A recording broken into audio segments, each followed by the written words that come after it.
Hello, I'm Tom Wilkinson, and welcome to the Thinking in English podcast, a podcast for intermediate to advanced level English learners. What is the most unstable country in the world? How about a country with nearly 20 coups since becoming independent? A country with countless wars, massive corruption, and daily protests? A country with a prime minister who was appointed, arrested, reinstated, and then resigned in the space of a few months. Let's talk about this country on today's episode of Thinking in English. Make sure you head over to the blog, thinkinginenglish.blog, for the full transcript of today's episode. And why not check out my Instagram page, Thinking in English Podcast, for some extra English content. Here is today's vocabulary list. As always, the written list is available in the description of the podcast and also on my blog, thinkinginenglish.blog. To dissolve. To dissolve. To end an official organization or legal arrangement. As in, Parliament has been dissolved before the election. Coup. Coup. A coup or coup d'état is a sudden, illegal, and often violent taking of government power, especially by part of an army. For example, last year, Myanmar's government was overthrown by a military coup. Unstable. Unstable. Not firm and therefore not strong, safe, or likely to last for a long time. For instance, Sudan is a politically unstable country. Consensus. Consensus. A generally accepted opinion, decision, or agreement among a group of people. As in, the general consensus in the company is that the manager is a horrible person. Civilian. Civilian. Relating to a person who is not a member of the police or armed forces.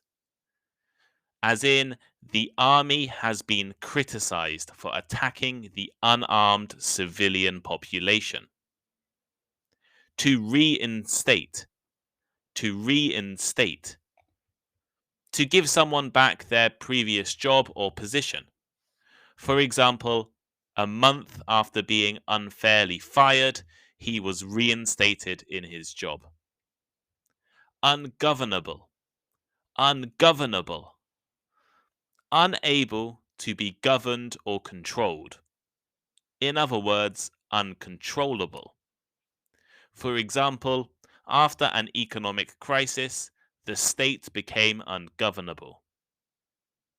To mount. To mount. To organize and begin an activity or event. For instance, the lawyers are preparing to mount a defense of their client.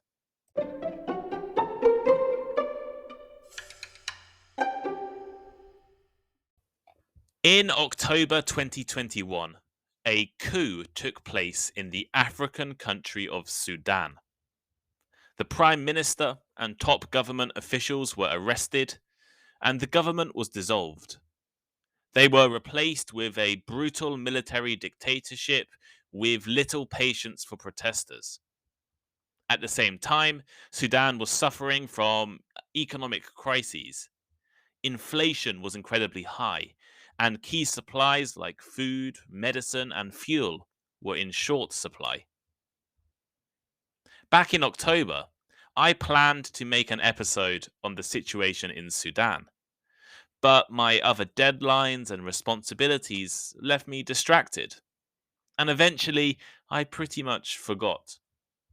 Well, I forgot until yesterday, when I read that Abdallah Hamdok, the prime minister who was arrested in Sudan in October, then released and made prime minister again a few weeks later, resigned. Now, if that sounds confusing to you, don't worry, because I think it should be the natural reaction to this story. It is confusing, being arrested, reinstated, and resigning. So, in this episode of Thinking in English, I'm going to try and clear up the situation a little. I'll start by explaining the background to the coup in October, and then talk about what happened yesterday, before discussing why Sudan is one of the most unstable countries in the world. If you're interested in listening to more about coups, then you can check out the episode I made last year, almost a year ago, I think, about the situation in Myanmar. To understand what is happening in Sudan, we have to go back a few years. This is not the first case of political instability in Sudan. It is also not the first coup in Sudan. Africa, in general, has been very familiar with military coups over the past 60 or 70 years. When European countries' colonial control of the continent ended, they left behind major political, religious, cultural, and economic problems. And in turn, this has caused many revolutions, coups, civil wars, and authoritarian governments. Since 1946, for example, Sierra Leone and Ghana have had 10 successful or attempted coups. Nigeria and Mali, 8. And Mauritania, Niger, Chad, and Guinea Bissau have each had 7. However, Sudan is in a league of its own. Sudan is way ahead of every other African country. Since becoming independent in 1956, Sudan has had 6 successful coups and 10 failed attempts. In total, 16 in only 70 years. And actually, I don't think this includes the most recent coup. Political parties in the country kept splitting and failing to build a government, especially a government with the ability to govern the whole country. Each time this has happened, the military has stepped in to take control.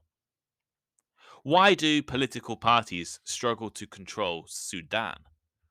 Well, there are a few different reasons. A major one being that there were over 80 different political parties active in Sudan last year. With 80 different political parties attracting different levels of support, it is almost impossible to form a political consensus. Moreover, since independence, the country of Sudan has generally been controlled by a group of elites concerned with making the most money from the country's resources as possible.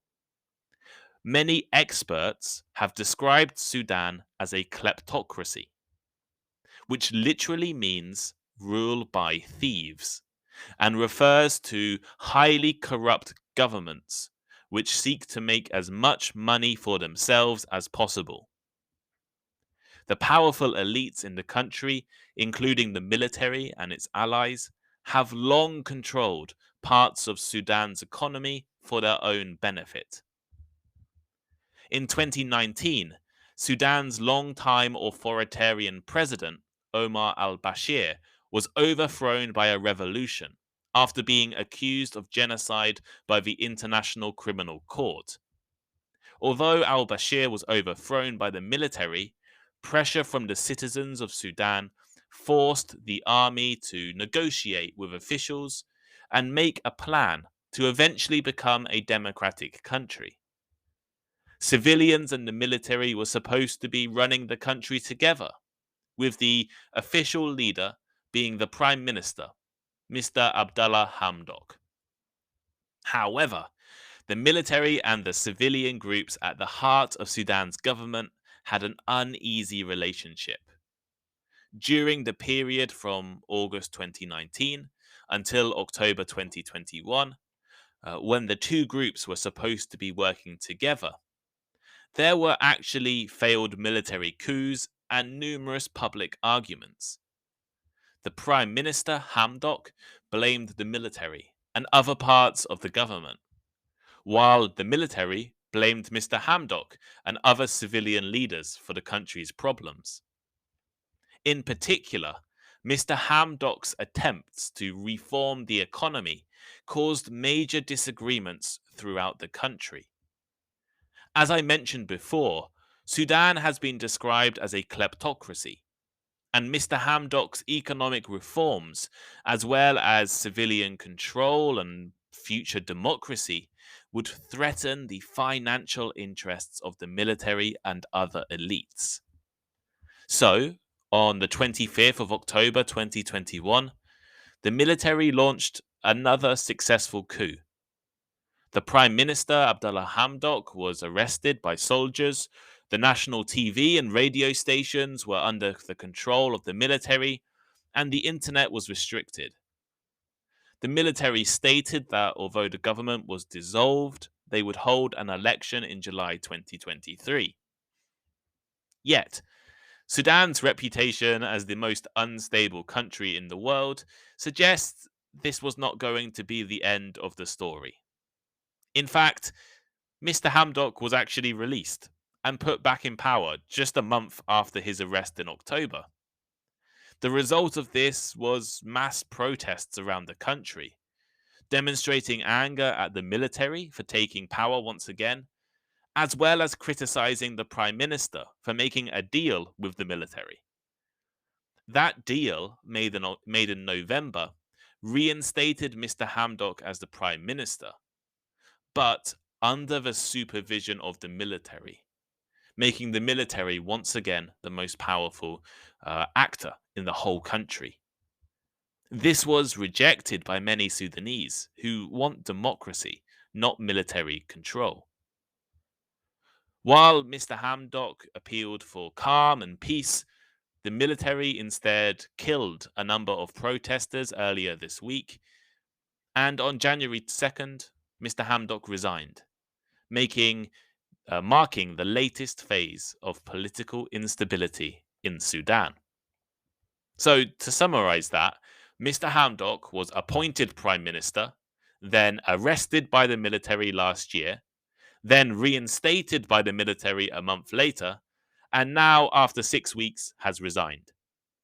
The military has a major problem, however, in that the Sudanese people have been protesting against the military almost constantly since the coup in October.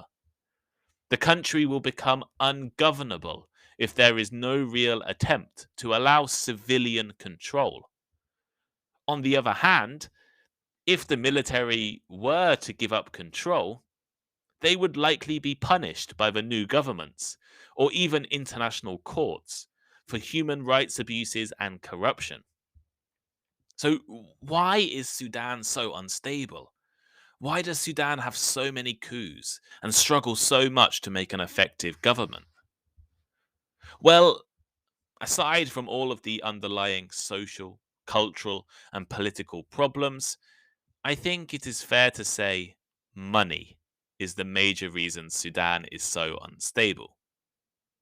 The country has long been a kleptocracy.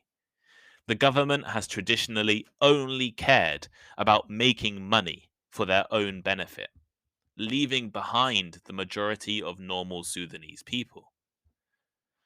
As a large country with extensive natural resources, Sudan, like many African countries, has the possibility to be rich and successful.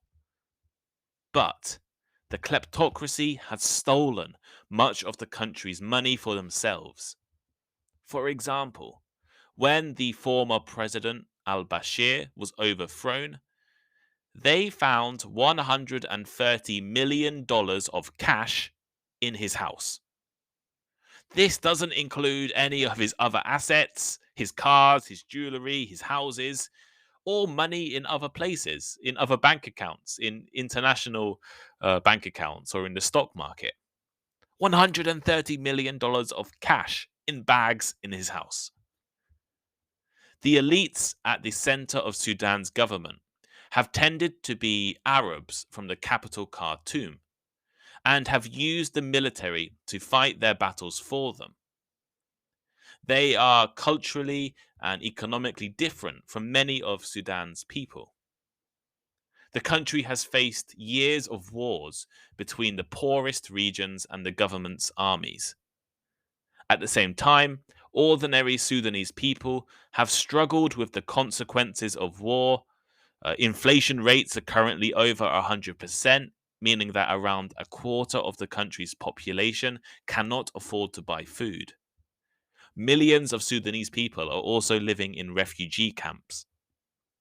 Just to make everything even more difficult, Russia has tended to support the country's military leaders rather than the civilians backed by the West.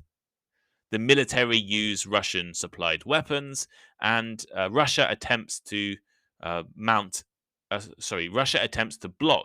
any international responses at the UN. Moreover, China is also heavily invested in the country and cares more about stability than democracy. So here is today's final thought. This episode of Thinking in English has attempted to explain the situation in Sudan. Nearly 20 coups since becoming independent, countless civil wars and conflicts, dictatorships and massive corruption have left the African country as one of the most unstable in the world. The future of the country is a mystery even for African experts. However, I think it is likely Sudan will remain unstable while the military controls much of the country's valuable natural resources. What do you think?